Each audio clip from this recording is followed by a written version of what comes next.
right, we're close to wrapping up the morning report this morning, getting ready to go out and enjoy our Thursday ourselves, and it's going to be a great one out there, Dana. I know. I said it in the last half hour. It was like getting dessert before dinner. Yes. Because we have a great day coming up for today. A little bit more cloud cover than yesterday, but that's all right.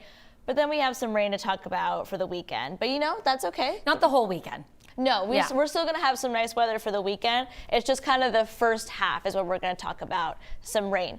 But if you're deciding whether or not you want to grab a jacket when you head out this morning, I would bring one. I brought in a sweater earlier, and I think it was a smart choice because along the immediate coastline, temps are only in the mid to upper 50s. And if you're in northern Maine, it's even chillier. 48 right now in Berlin, 49 in Millinocket, 44 degrees in Holton. So it definitely has that kind of feeling of a fall-like morning, very cool and very crisp out there. And one of the reasons for that is because of the clear skies that we experienced overnight. We had a few clouds move through north of Calais earlier, but overall the large majority of the state has seen completely clear skies, and that's one of the reasons why our temperatures were so cool out there this morning.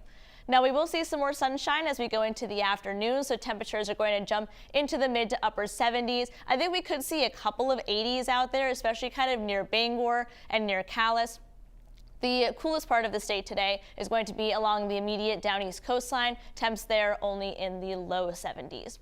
So overall, we're going to start out the day with some sunshine. We'll pick up some more cloud cover as we go into the afternoon. This is a look at today at 3 p.m. Though overall, I do think it is going to be a really nice afternoon, just a bit cloudier in comparison to yesterday.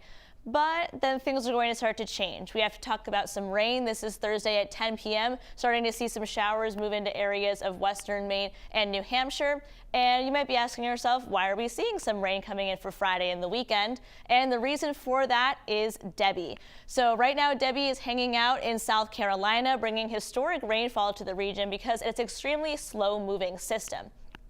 Though within the next couple of days, we're going to see Debbie get advected into a low pressure system, basically kind of merged together with it off of a system coming off of the Great Lakes. So it won't be a tropical storm anymore, but it's going to bring some wind, but we're not really too concerned about wind as a threat here, but it's going to be a little bit breezy and some rainfall, especially through areas of northern Maine as we get into Friday and the weekend.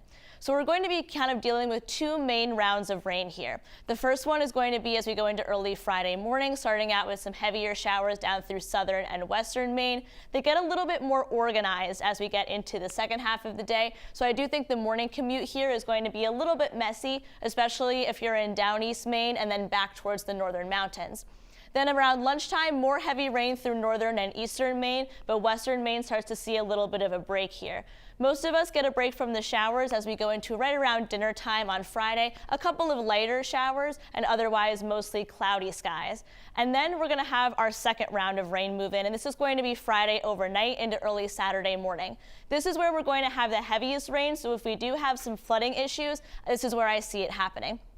So this is Friday at 11 p.m. Some of those showers moving in through areas of western Maine. A lot of heavy embedded areas of heavy rain in here as we go into early Saturday morning, and then continuing to move from west to east across the state as we get throughout Saturday morning. Now, our temperatures here on Saturday are going to be highly dependent on how quickly we can get Debbie out of here. And overall, I think she'll move out fast enough where temperatures in the afternoon on Saturday can jump into the mid 80s. And overall, we end the weekend on a much more sunny note. So now most of the models are putting out between 1 inch and 2 inches of rain associated with this system. So we will watch for the potential of some flash flooding, especially through areas shaded in yellow here, where the Weather Prediction Center has put us in a slight risk for excessive rainfall, a marginal risk, so slightly less in the areas here shaded in green. That's something that we'll watch closely within the next day. Marine forecast sees 2 to 3 feet. Water temp there, 62 degrees. So here's a look at that 7-day forecast. I think we have a really nice afternoon coming up here, starting out the day with plenty of sunshine, very comfortable in the dew point department, temps in the upper 70s. And then that all changes when we get into the day tomorrow, starting to see that rain from Debbie begin to move in. Hannah, it's going to be pretty humid those days as well, but we'll clear out nicely for Sunday. That's the best weekend day, in my opinion. All right, Dana, thank you so much.